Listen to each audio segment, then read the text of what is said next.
Uzun bir aradan sonra yeni bir YouTube kanalıyla karşınızdayım. Kanalı sıfırdan açmışam. Ümid edirəm asanlıqla böyüdə bilərəm.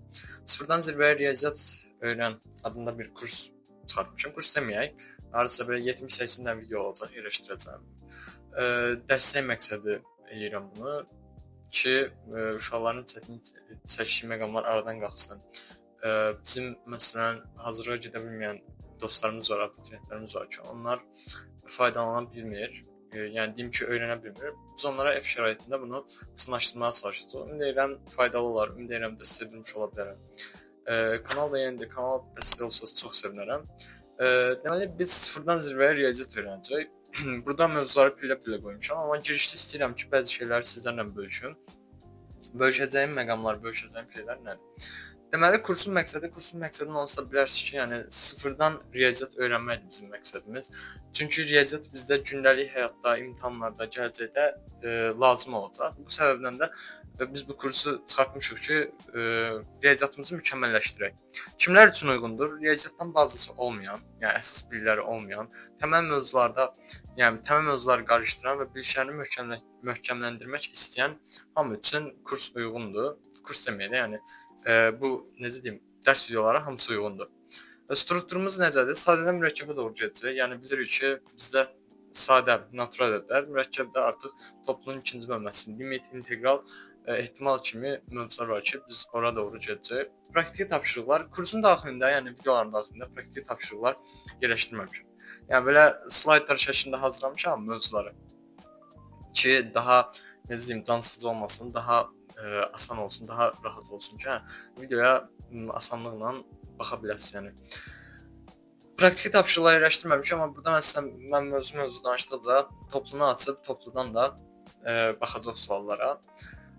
Daha sonra burada mən şey eləmişəm ki, çoxsu motivasiya cəhətdən problem çəkir. Bizim dostlarımız, abituriyentlərimizin çoxsu çətin çəkir ki, riyaziyyat çətindir, riyaziyyatı öyrənmək olmur, riyaziyyatı öyrənə bilmirik, çətin qavranılır, nə bilim, özləri motivasiyadan salırlar. Sözüm onlara da ki, riyaziyyat çətin deyil, sadəcə doğru yolla öyrənməlidir. Mən özüm də riyaziyyatı uzun müddət öyrənmişəm. 3 ay öz üstümdə işləyib öyrənmişəm əslində, amma 8-9-cu sinifə qədər mənim riyaziyyatım 0 səviyyəsində olub, amma özümü o mən fikirlərə qapdırmamışam ki, riyaziyyat çətindir, mən riyaziyyatı öyrənə bilməyəcəm və s. Sadəcə özümə inanmışam, 3 ay ancaq öz üstümdə işləmişəm. Doğru yol xəritəniz olandan sonra ki, mən gündəlik bu qədər vaxt riyaziyyata ayıracağam, bu vəsaitləri işləyəcəm, bu qaydaları oxuyacağam, ondan sonra asan gəlir. Həm bir də riyaziyyatın qaydaları necə deyim, tətbiqlə öyrənin, əzbərlə yox. Əzbərlə öyrənsəniz, bu sizə çətinlik yaradacaq. Burada da yazmışam, bunu oxuyarsınız. Yəni mən danışdığım müddətcə ümid edirəm göz yazdırmısınız bura. Sözgedən necə deyim, hissə haqqında mən belə qısalaşdırıb danışdım ki, maraq olmalıdır. Yəni riyaziyyata marağın varsa, sən onu sırf məsələn imtahana hazırlıq kimi görmürsən. Yəni çoxsu məsələn sırf qısa müddətli öyrənmək istəyir. Yox, riyaziyyata necə deyim, özünüzə uyğun onu maraqlaşdırın, formalaşdırın ki, o sizə maraqlı gəlsin, riyaziyyatı öyrənmək asan gəlsin.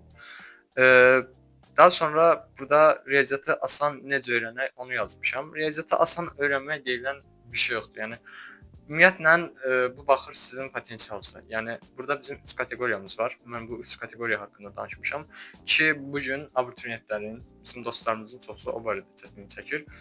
Birinci kateqoriyada qaydanı bilir, tətbiq edə bilmir. İkinci kateqoriyada tətbiqin güclüdür, amma qayda oxumursan. Üçüncü kateqoriya isə hər ikisində zəifsən. Burada kateqoriyalar üzrə mən bildirmişəm ki, birinci kateqoriya qaydanı bilir, tətbiq edə bilmir. Artıq tətbiq eləməyin zəifdirsə, amma qaydaları oxuyursansa, yadında yaxşı qalırsa, sən çoxlu test işləməlisən.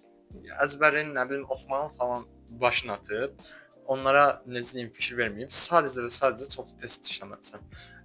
Tətbiqin güclüdür, qayda oxumursansa, artıq burada yəni deyəcək bir söz yoxdur. Sadəcə qaydanı oxumalısan. Amma bu ikinci kateqoriyasınsa da işin daha asandır. Çünki riyaziyyat ən çox yəni tətbiqə baxır, əzbərə baxmır. Üçüncü də ki, hər ikisində də zəifsənsə, burada biraz iş çətindir.